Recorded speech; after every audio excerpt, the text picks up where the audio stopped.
Sorry.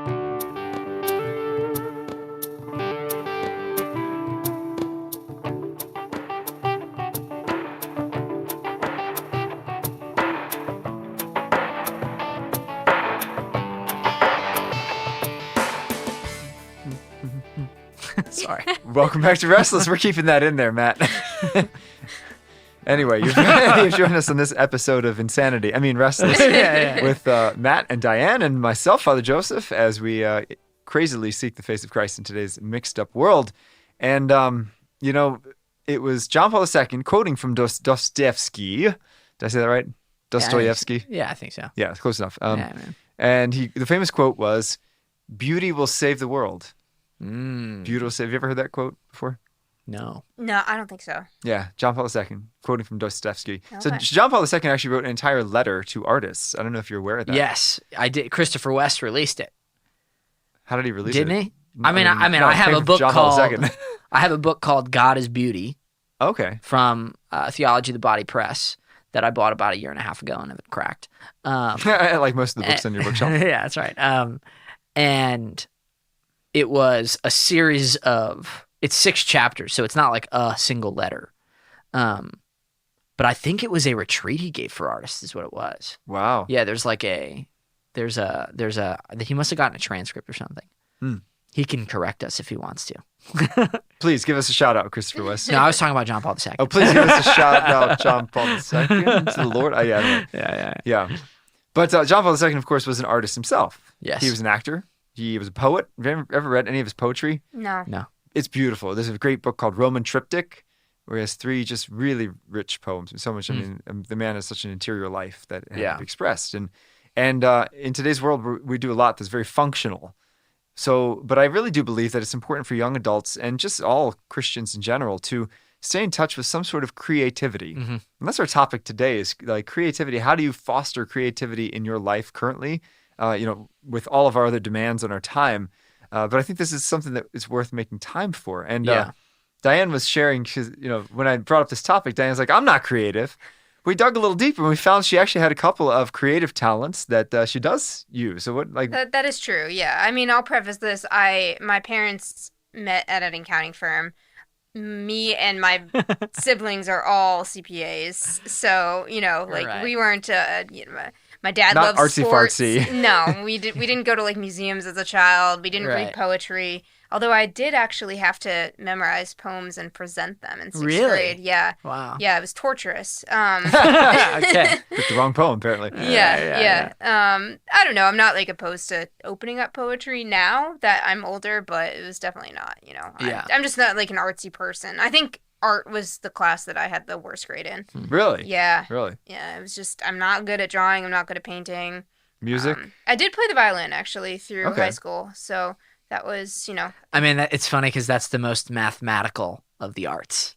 It's true. Music, and it's almost akin to like learning foreign languages, which I love to do actually as well. So, it's fun. I mean, I did enough in that class to get through my quartet or something, nothing more. So, but now you have a couple really cool hobbies that are both very creative. I do love to bake.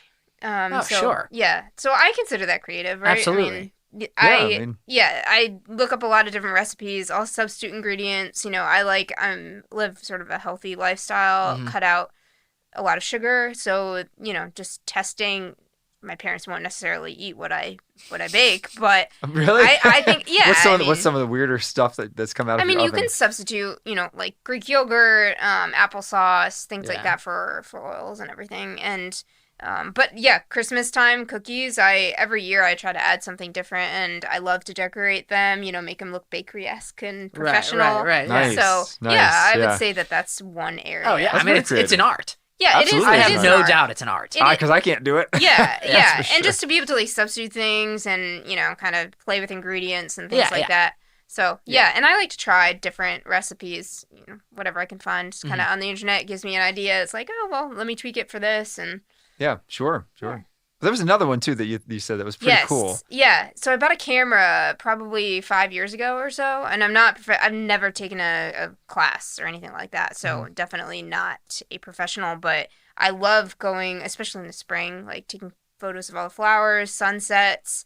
I've done photo shoots for some of my friends who've Really? been, yeah, like engagements, baby, pregnancy photos. For my nieces, honestly, first, birthday and things like that. So, yeah, I love taking photos and looking back on them. That's cool. That's really cool. Such great memories. That's super creative. That is super creative. I guess, yeah. Super creative. Yeah, totally. I play music. You know that. Yeah. So do you. How many instruments do you play, though? You play? I sing. I play piano. I can play guitar. Okay. I taught myself guitar. But I'm not like a guitarist. Mm-hmm. I took drums in college for 1 semester and learned pretty much just one beat. So I don't really play drums. Yeah. And then I can play like those toy, instruments and stuff like that. Oh, good. Yeah, yes. That's important. Yes, that's it is. So I guess that's what, 3? Yeah. Right, singing, piano, guitar. But not only playing, you write music. Yeah, I write music. Are you still doing that? I mean, do you have time for it? Do you have creativity I do write music. I write music less than I used to. It's funny. It's interesting. I hope I'm not jumping the gun here, but the creativity that was songwriting for me, right? Like that creative habit. When I started studying theology, it almost felt like I went through a detox. Because I had been trained to write music for commercial purposes. So it would be a radio hit. And I think that they taught me a lot. So this isn't a dig on Belmont. But I do think that I got into a habit of trying to get a hit instead of trying to get a song. I'm curious, what sort of techniques do you do? Right, so to there's get like a hit? Yeah, so there's like matching syllables, there's symmetry between words, so like people like to hear the words up in one line followed by the word down in the next line. There's like a rule of thumb, which is you write a song the way you would paint a fence. So like you put all the details in the top, namely the verse, right, and then it trickles down into the chorus. It's more general. That way, even though it's general in the chorus, you can actually feel like you can relate to it. It's actually still kind of specific. Yeah, that's Taylor Swift in every. Oh, absolutely. Because it's always about a boy that she broke up with, but every millions of women are. It's all about me. Right, and that's the thing. I was a pop writer too, although I had to write one song for that Yodel kid. You remember him, Walmart Yodel kid? Yeah. Yeah. I wrote a song and pitched it to him and his crew Did he for a choose class. He did not, but that's because I don't know how to yodel. Terrible. That's fair. It was a terrible song. But so, I went through a detox where like when I started that master's program at Franciscan, I think I only listened to instrumental music for like 4 or 5 months. Wow. Yeah, like That's I just a detox, yeah. cut it. But now where it's taken me is a couple years ago I did Exodus 40, and one of the requirements is you have to only listen to music that lifts your soul to God. So I went from a guy who like never listened to any Christian music to only listening to Christian music for Lent. Fell in love with it. And like Did that's you really? Oh yeah. I love it. I have strong feelings about Christian music. I would love to talk about it. Well, that's what we're here for. I know. Right. And so I started not necessarily writing like straight up CCM music, but got That's Christian involved. contemporary music for those who don't know what that stands for. But got involved with the Sacred Heart Guild in this diocese, and so have played with some of the CFRs at those nights and played at Catholic Underground in New York City, and did some like harp and bowl style, which is it's awesome. It's like it's almost like speak what comes to your heart, although usually it's the person who's the leader, so I wasn't necessarily doing it, but that's really the creative outlet now. If I'm writing music, it's usually within that context. And if I do write outside of that context, it's just not nearly as often. Mm-hmm. So, yeah. That's cool. That's cool. I know you asked for my biography, so. That was it. Yeah, go find Matt Sparaza on YouTube. He actually does have a couple songs. Yeah, I do have a couple songs. Well, how did you fuel this creative? I mean, you went to school for it, right? Yeah, so yeah. How did you sort of build that creativity, or do you think you were born with it? I do think it's a talent, if I'm honest with you. Because I have been writing songs for as long as I can remember. Mm-hmm. So I know that I've got a natural knack for it. Yeah. And then it got like any other natural knack, right? Any other talent, you train it. just like an athlete, you know. And so I got really good at it in college. I mean, in my opinion, maybe my songs stink and everybody else, you know, I'm the only one who thinks they're good. But I really think that I got good at it in college. And I see the providence in being brought to Christian music post-training. I mean, like the coolest story I have about writing Christian music is in one of the original meetings with the Sacred Heart Guild. I was asked to lead like the core team meeting, and we would do praise and worship music at this core team meeting because that's what we were there to do. And there was a priest, actually he might have been a deacon at the time, Deacon Ferry, now Father Ferry, in our diocese, and he was going to give the reflection. And I was standing outside of the school we worked at during an off period, and was just like, I think I'm supposed to write a song about Mary. And so I jotted down these lyrics in like maybe 5 minutes, you know, and then went home and like spent 30 minutes, put it to a melody, and played that song at the core team meeting. And Father Ferry, you know, got up to speak and then told this story about like how Mary played this huge role in his call to his vocation, and how like that was what he had been planning to speak about that whole time. Wow. You know, and like we hadn't communicated, you know? So it was this moment of providence where I kind of was like, maybe this is like there's the charism of music, you know? Yeah. So maybe there's a charism there. Well, may I share what was prophetically said of your wife? Yes, sure. She was prayed over by one of the CFRs, right? Brother Damien? Damien, yeah. Brother Damien, who said that she has a voice that will bring others to confession. Yes. Have I ever told you what happened after that or no?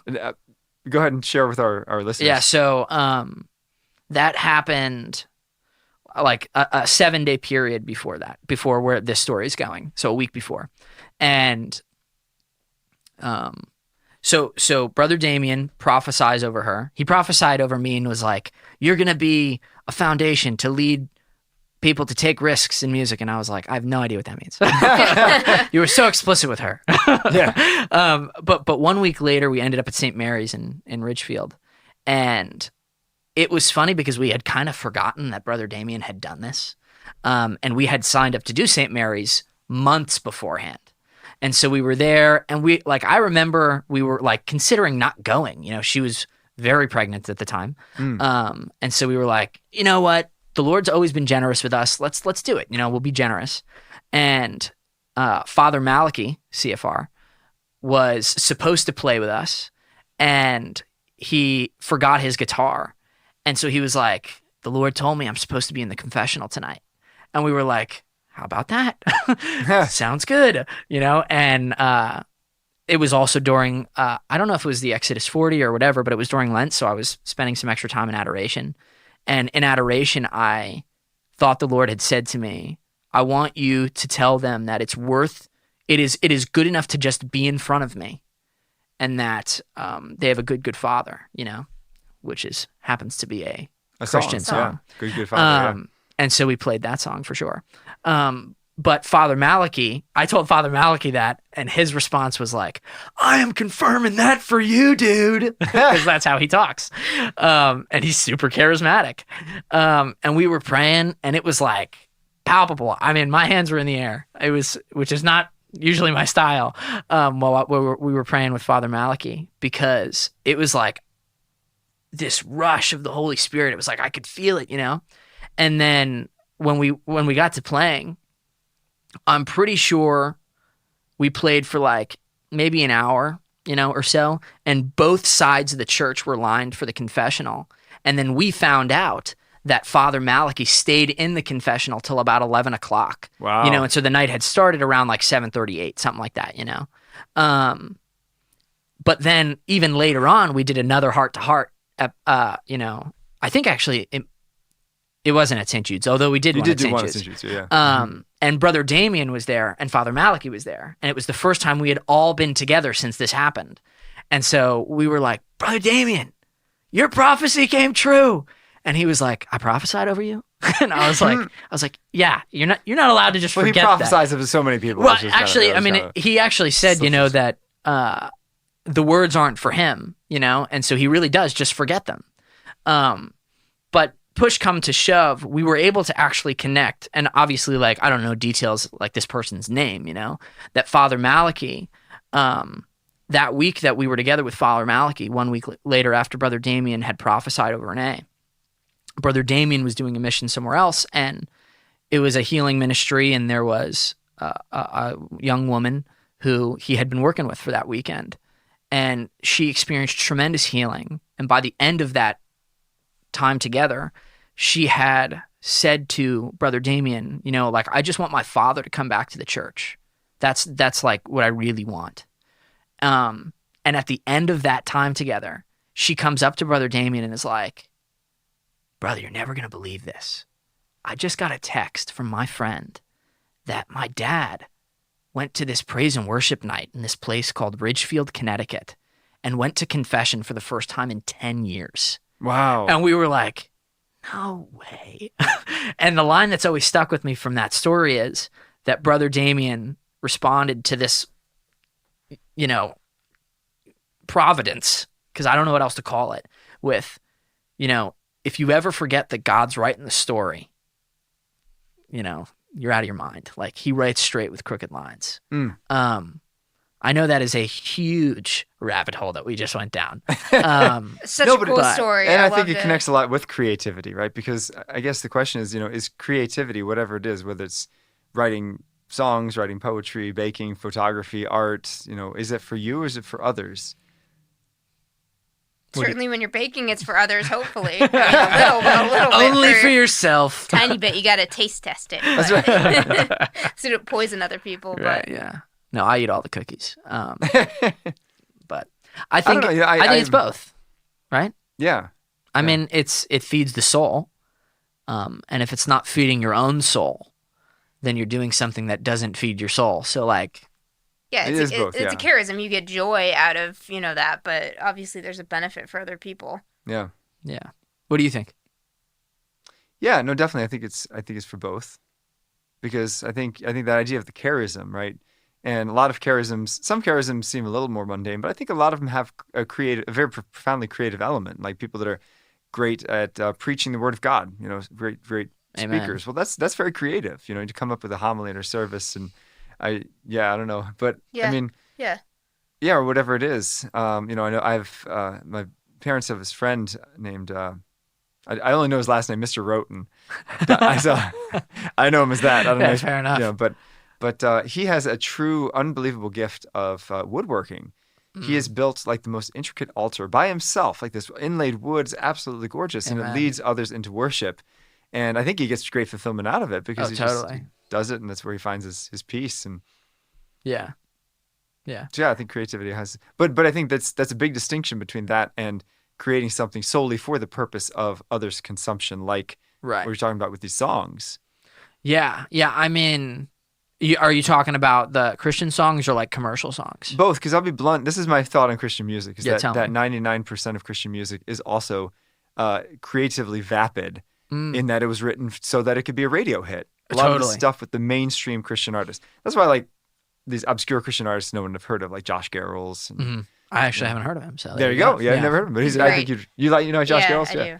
And but he's creative. He hasn't sold out, right? He does it from the heart. You can tell the difference between a song from the heart and a song that's written to make money or fill an album or this or that, And yeah, I mean it's funny because you could call it a war on creativity, right? Like the idea of selling out. Yeah, is kind of like it's an offense against real creativity. Yes. Which, I mean, if I were being bold, which why not, right? It's an offense against God in that way, like God gave us this creative faculty, and so we are called to use it. We're called to use it well. And I'm not talking like people write bad songs, including me. I would say 99% of what I write is terrible, Disagree. Like that's how. Disagree. Well, no, I think that's how it works, like. Okay, maybe if you're writing 100 songs, 90 are awful, 8 are okay, one's good, one's great, Yeah, sure. But like a lot, like if I were to take it from CCM to pop music, like I don't know if you can justify saying something like trap rap that's filled with curse words and is like like the theme of the song is fornication. You know what I mean? Like how creative is that? You know, if our creativity is a reflection of God making things and then making them good. Yeah. You know, how do I understand that in your opinion? Well, that brings up a great question. Is like, what is the role of morally objectionable things in art? Right. You know, I mean, I love, for example, listening to Simon and Garfunkel. Sure. Which are great, but I mean, you know, one of their songs is about holding up a liquor store. Right. You know, and they do make references sometimes to suicide or to fornication, but they do it in such a way that I think they show the unhappiness of those who pursue that path. Totally. Which is interesting because I mean, I don't know, like in a Hallmark Channel, for example, nobody would ever look at the Hallmark Channel and say that's good art. No, because it's not. No, right? It's not creative at all. No, totally clean. Cookie cutter, absolutely nothing inspired. Versus, you know, perhaps something like I don't know, Braveheart, which is bloody. Yeah, it's all get out. You know. But, but also has a profound message and is something that's tremendously artistically well done. I mean, and if you wanted to like make it a religious thing, you could look at a movie like Silence. Right, with Scorsese, which is filled with apostasy. You know what I mean? Like terrible, terrible sin, different kind of sin. You know, but filled with apostasy. So I think here, you know, here's what I would say. I think there's value in the creative arts when they promote the good, the true, and the beautiful. I think that sometimes you can do that through the negative. Mm-hmm. And other times you can't do that through the negative. So like a very clear example to me is like nudity doesn't have a place in movies because whoever is nude on film is a real person outside of the camera. Like that's actually someone's son or daughter. Yeah. You know? That's fair. But if nudity is acceptable in the Sistine Chapel or in Michelangelo's David, and they were based on real models. But based on, right? As opposed to like an actual portrayal. Yeah, you know? I mean, it's not a person. Like, the David is, you know, a magnificent piece of art, but, like, it ain't David. You know? Yeah, because I don't think that poor guy walks around naked all that often. I mean, like, I sure hope he didn't. Put on a little skirt or something. I don't know. Right. I don't know. What are your thoughts on morally objectionable things in art? Certainly for music, like as I got deeper into my faith, I used to listen to a lot of country music, but it's a lot about these relationships and just things that are, kind of antithetical to Catholic faith and the way that we would go about life, the way that we would go about sort of looking at people, just, you know. So I do think that we have to be careful in terms of what we listen to and consume, you know, whether it's... Yeah. And I think you have to know yourself. Sure. Because some people are more impacted than others, I will say. Certainly. Certainly. I really, you know, Aquinas says that, and Benedict Rochelle says, going off of Aquinas, that people are drawn to God in truth, beauty, or goodness. Right. And so for me, for example, I could read a book of, you know, from another, you know, Protestant or religious author and be like, it's stupid, you know, like, or, you know, I'm not going to buy the arguments in there. While somebody that was more attracted to truth might be swayed. But for me, it's more like if I watch a movie that contains some disturbing scenes, it'll be difficult to pray. Really? Because beauty is the way in which I encounter God. So beauty is the way in which the devil also tries to invade me personally and try to draw me away from God. Not truth or goodness. Like yeah, who cares about the truth? No, I'm kidding. I'm kidding. Well, in the sense that that's not. Yeah. No, I know what you mean. I mean, I didn't realize that I didn't realize that positive and negative to the transcendentals. Like I never thought of, well, if you are called, like for me, it is truth. You know, like truth is a big, I mean, for goodness sakes, I work at a company named Veritas. But like 1350 AM, Veritas got a number. Right, exactly. Right. But like my reversion came in a huge way about because of apologetics. You know? And so you're making sense of something for me in like live time, which is that as I was growing in faith, arguments against the faith were something I were really concerned about. Yeah. And would impact the way I prayed. And that would just wash over me. I'd be like, oh, whatever, you know. Right. Yeah. Wow. Or people that are drawn to God through goodness, I think would be very scandalized by the scandals in the church or by, you know, a bad example of Christians. Well, when I see scandals in the church, like, oh, that's unfortunate. I'll just, you know, pray for them. Right, you know, right. It's not, right. It's not in any way a faith shaker for me. Right. Faith shaker. man, we're making categories. We are so creative. We are creative.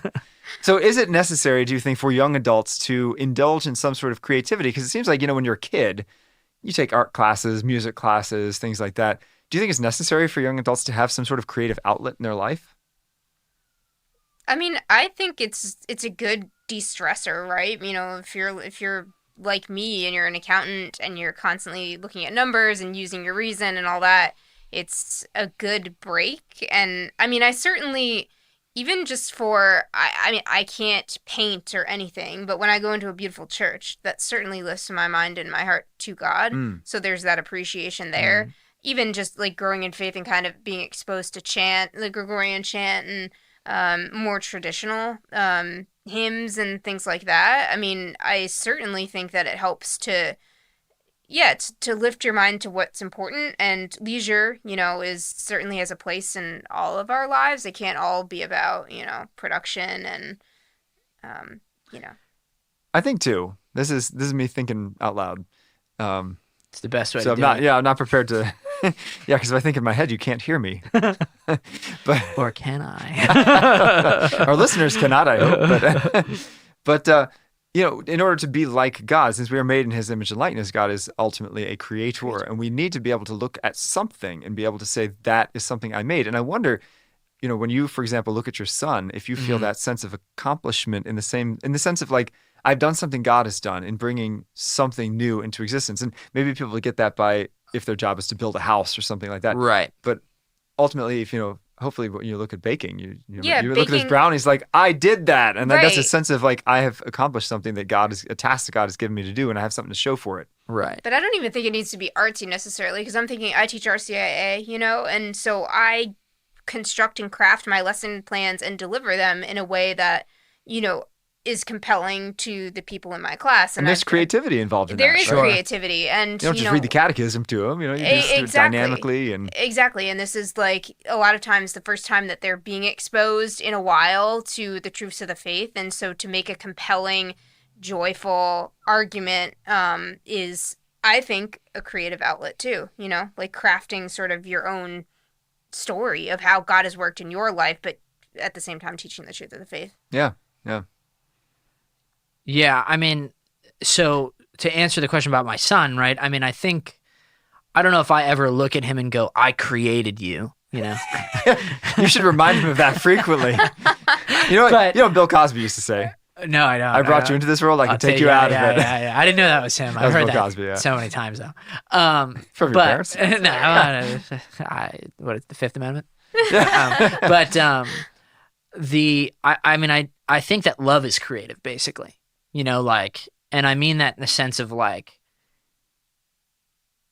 between friends, between spouses, between siblings, if you don't put the effort in, love ceases. Yeah. And so love as such requires creativity. Mm-hmm. I mean, but if you think about it, everything requires creativity, because like we are,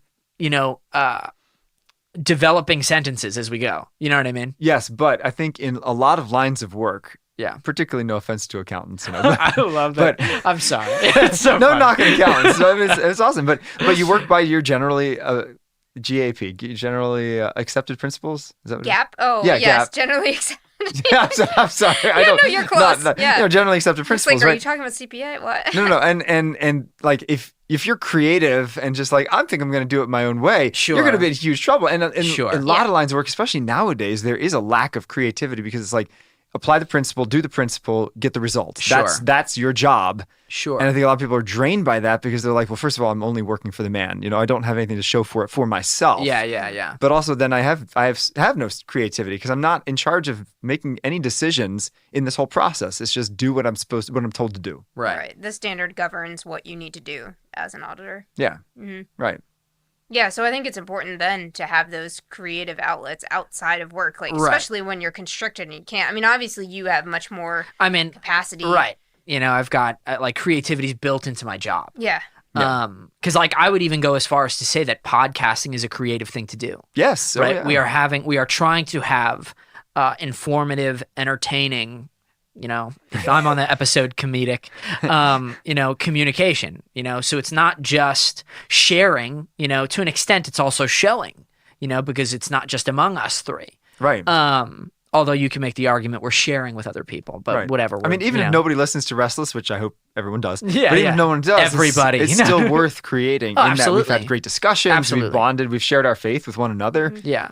I mean, but I wanted to jump off of Leisure because I haven't read this book. I actually imagine you may have, but Joseph Pieper. Right. Leisure is the basis of culture. Yeah. I've not read the whole thing. Well, fair enough. No. But you, I buy books and put them on my shelf. That's what's up. But Leisure is like the things that you do for their own sake, and like to an extent you can think of prayer and worship in that way, in the sense that like you do prayer and worship for prayer and worship. It's like the right thing to do.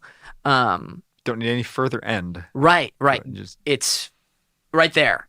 And so in a sense, like leisure and creativity, and like I really think that creativity can go to, yes, baking, yes, music, yes, painting, sports, you know what I mean? Like the amount of times you hear